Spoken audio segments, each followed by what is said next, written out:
Hello, and welcome back to another episode of the Holistic Frugivore. It's Jess here, your host, and today I wanted to get a little more in depth on talking about being a frugivore, what that means, a description, how I got there, kind of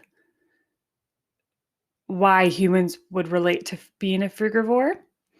I'm going to touch a little bit on kidneys and colon health in relation to regenerative detox, because next week we're going to get into a really thorough breakdown of what regenerative detox is, and how important the kidneys and colon are in that process, the impact on our lymphatic system. So this is all going to lead together. And after that episode, I'm going to go into what's called a chakra series. And I wanted to get into chakra healing series because that is where I really started to get deep into this healing process and to see the impact on my emotional and trauma healing over time, by switching my diet, and how that can move into this emotional blockages within the chakras and how that healing can develop. So, what is a frugivore? So, if you look at our primate relatives, they are all frugivore species. And our DNA is almost identical to primates. Greg Braden did some pretty awesome research into this topic, which is where I started to dive into it, about gene splicing and how I believe it's the second chromosome, is the only one that is different from primates.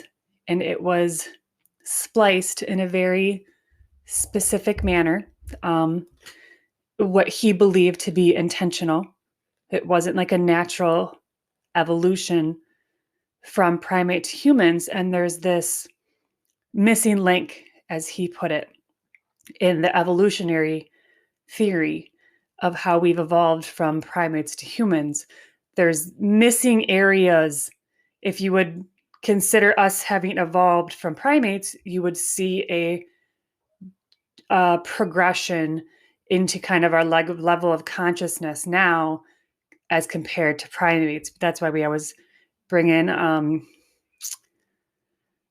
of the cavemen in the middle is considered that midline, the Neanderthals of evolution into what we are today.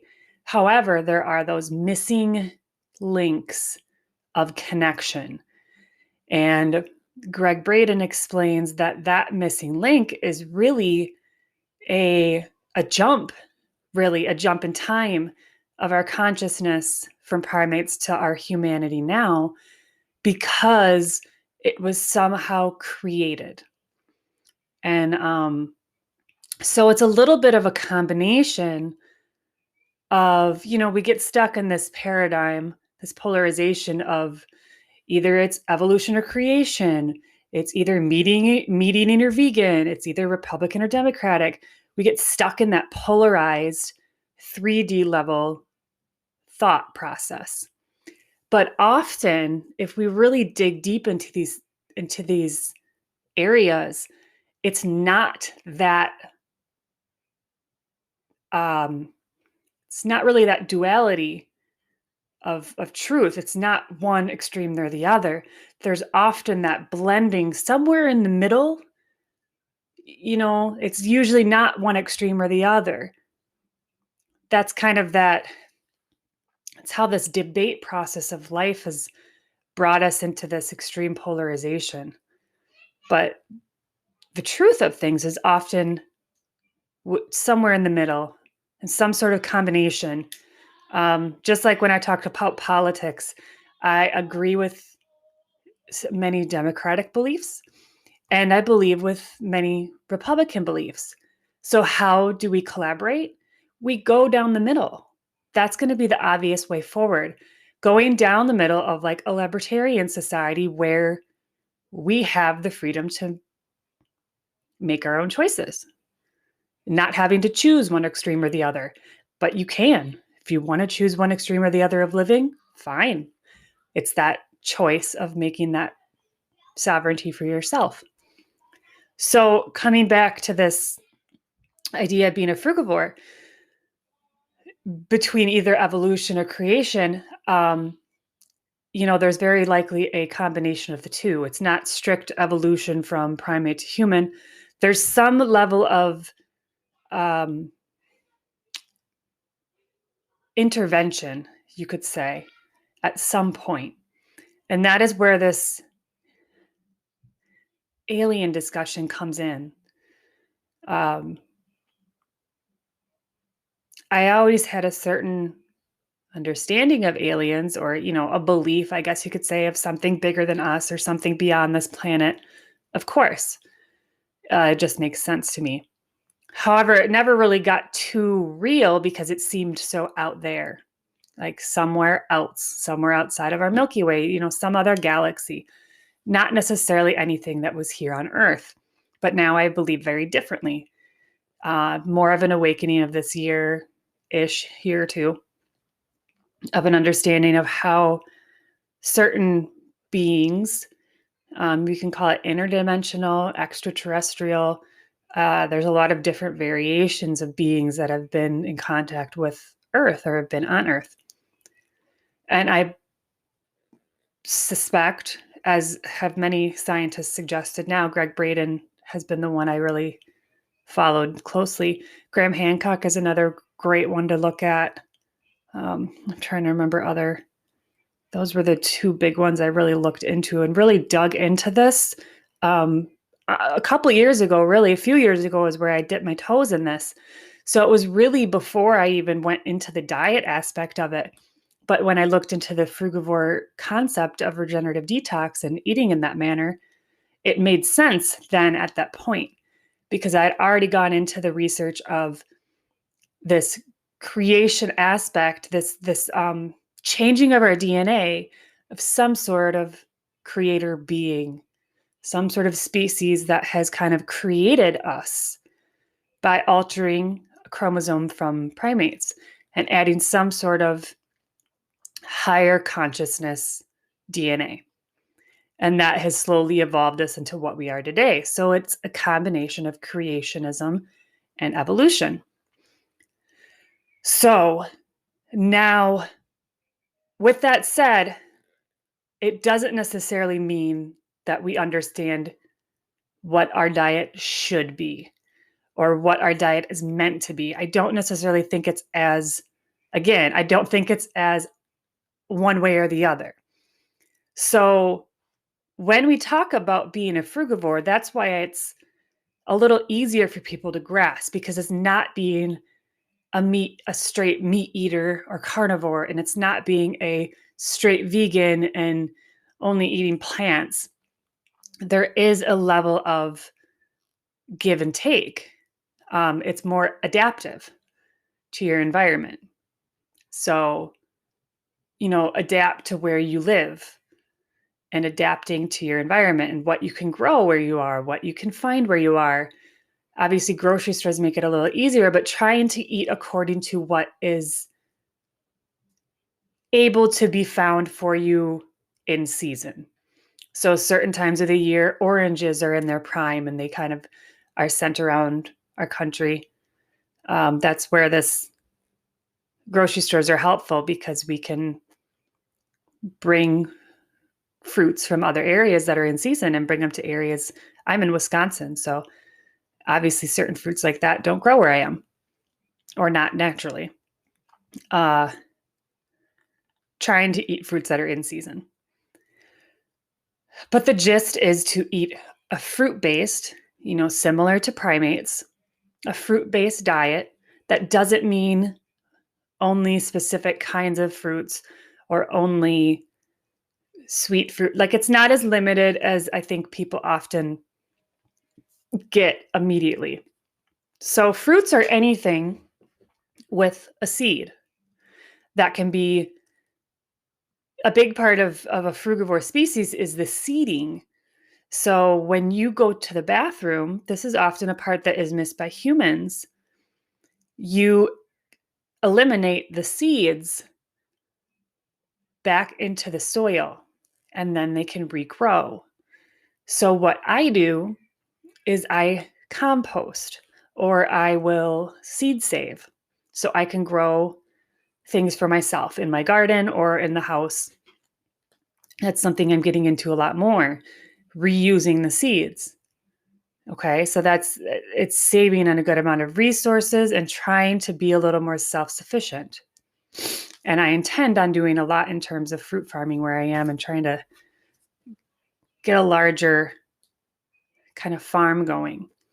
And with the technologies that we have in our world now, it's much more possible to be growing these foods, plant-based foods, all over the place. You can do year-round growing if you have the right system set up. So that's not out of the realm of possibility. That's what our level of consciousness is as we evolve into a more conscious species, more technologically advanced. We can naturally come up with these new systems.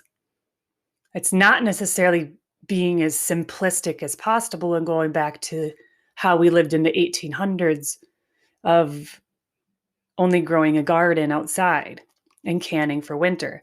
That's what I've been doing for quite a while. My grandparents did. But I think there's a level of, moving forward to create new systems of growing food and preserving food. Now that we have things like freezers, I mean, that's a much easier way to throw fruit or veggies or whatever in the freezer. So I do that a lot. I have tons of frozen fruits and veggies, and I still do a lot of canning. Tomatoes for sure. That's the main one. Tomatoes and soups. But aside from that, so everything with seeds is a fruit. So things that are botanically fruits, but we often see as culinary vegetables are kind of your cucumbers, your peppers, your tomatoes, your squashes, your what else is there? I think that's it. Those are often the ones we see as veggies, but they are fruits. So true vegetables are what grow under the soil. Carrots, tomatoes, beets, onions, celery is an herb. So any of those kind of single plant species are herbs, herbal plants. Those are great for, tons of herbalism is really important too. So just using nature in a more smart way, moving away from, if you know me at all, you already know that I'm not someone who is for the exploitation and breeding of animals for us to kill them or use them for dairy and farming. I think we need to move away from that. That's another part that I speak about, evolving as a consciousness being. That's part of it. Understanding the impact that we're having not only on the animals, but our environment. I would even say our animals are more important. Understanding how we're impacting their well-being and how we're just exploiting them, forcibly impregnating them in order to take their milk and then kill the babies for veal. Just all of it. We really need to be more aware of our impact and be more heart-centered in how we live. And being someone who grew up in a small town and I now live in the country with farms all around me, it's hard to see all of that around when I know that isn't necessarily the way forward. It doesn't mean that we can never have farms again. It just means we need to reassess how we run them. Homesteading is obviously one step toward raising your own. Not everybody wants to do that anymore, which is fine. But I don't think I could even do that. I couldn't raise animals to kill. I just can't. And I'm hoping we can grow as humans and understand that impact, and we need to live more heart-centered. As little harm as we can on animals, the ecosystem, environment, and everything like that.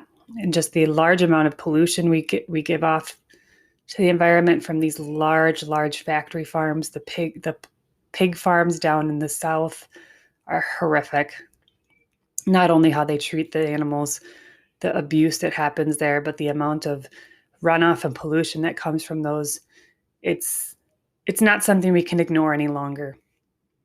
It's not something we can just brush under the rug and go to the grocery store and buy your meat, because you don't know where it comes from. We need to be conscious, aware consumers with a heart-centered approach to nutrition.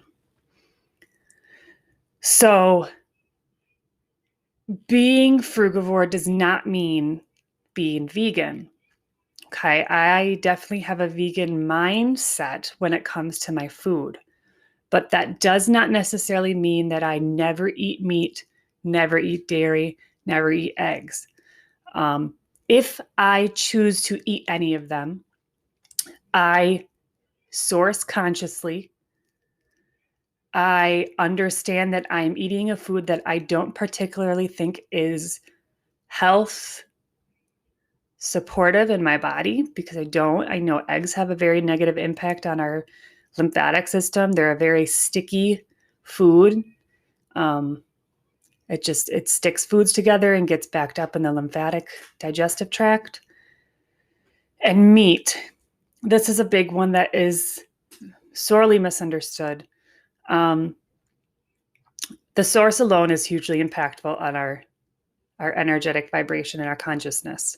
So when you're completely unaware of your meat source, and it's a sick, emotionally unwell, abused animal who hasn't been out in a field eating grass its entire life, you are eating that low vibration and ill health animal, and that becomes a part of you.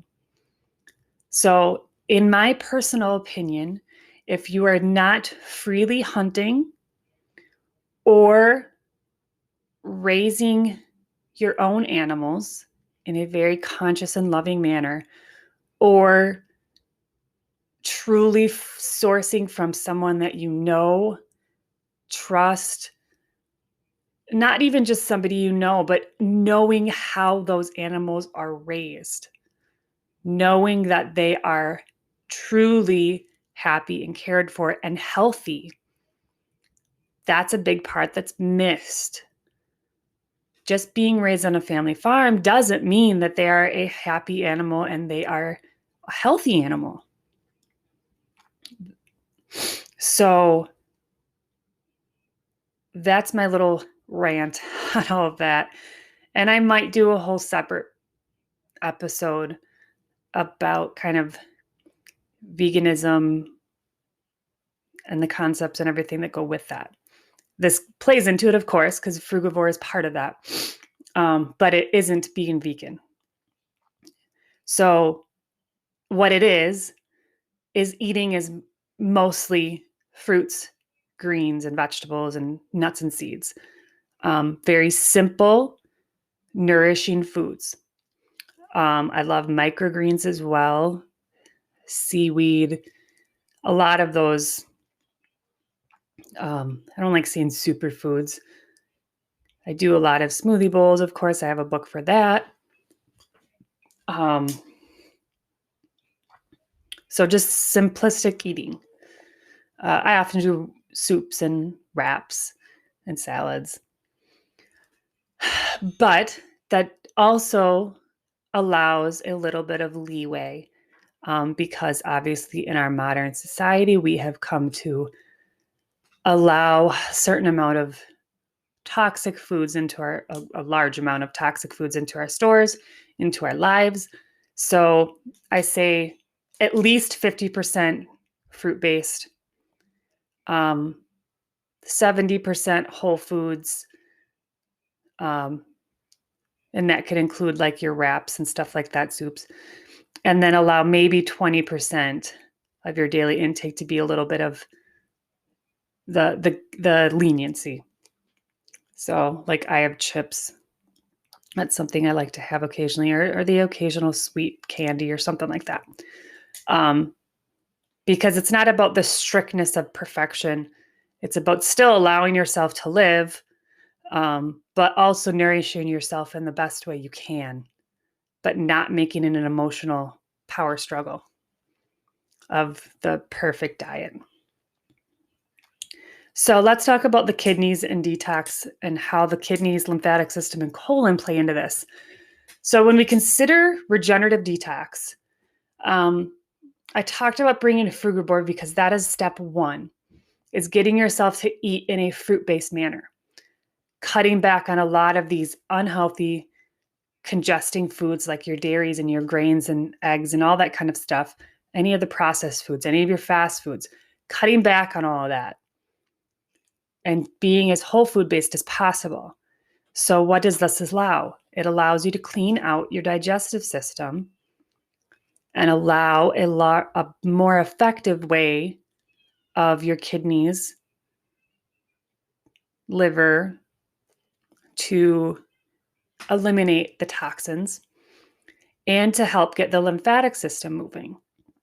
That is the key to all of it. The lymphatic system is very much directly your immune system. If you're congested, built up with toxins, then your immune system is weaker. That's where nutrition plays directly into your immune system. So kidneys aren't filtering properly. Your digestive system isn't working properly. The lymphatic system isn't moving.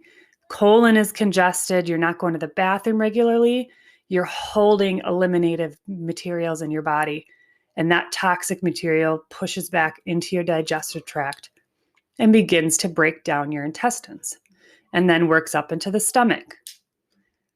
So, and that progresses so much over time. That's why the longer you go without really letting yourself fast the body and detox it out, then you're just adding to the problem and causing further degeneration of your digestive system until you end up with your cancers and a lot of the progressive diseases. It almost all of it begins in the colon. So that's why next week I'm going to talk very deeply about colon and kidney health in terms of regenerative detox. So the last thing I'm going to touch on is intermittent fasting. So this I think is extremely important as well. Shifting the diet is one thing, but eating at the right times is even more important. Now, I worked as a personal trainer for several years. I don't know if you can hear my kids. They're playing drums on my pots and pans right now. Okay, so I worked as a personal trainer for several years before I had my kids. I did nutrition coaching, of course, and I fell into the trap of protein powders, 3 meals a day, having a heavy breakfast of eggs and bacon and all that good stuff.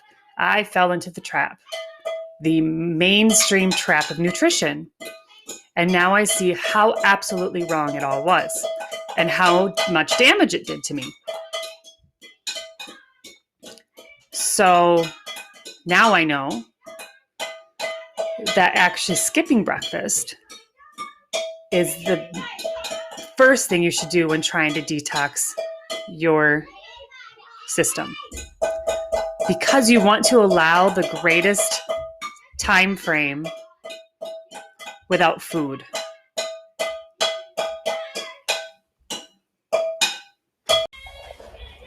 So intermittent fasting allows you to have a larger time frame that your body isn't busy trying to digest food. What it does is allow the digestion to happen and then allow time for your body to also work on eliminating any built up material within you. So it's trying to tap into that congestion within your body that you haven't eliminated for a long amount of time. So I don't eat before noon. I try to go as long as I can.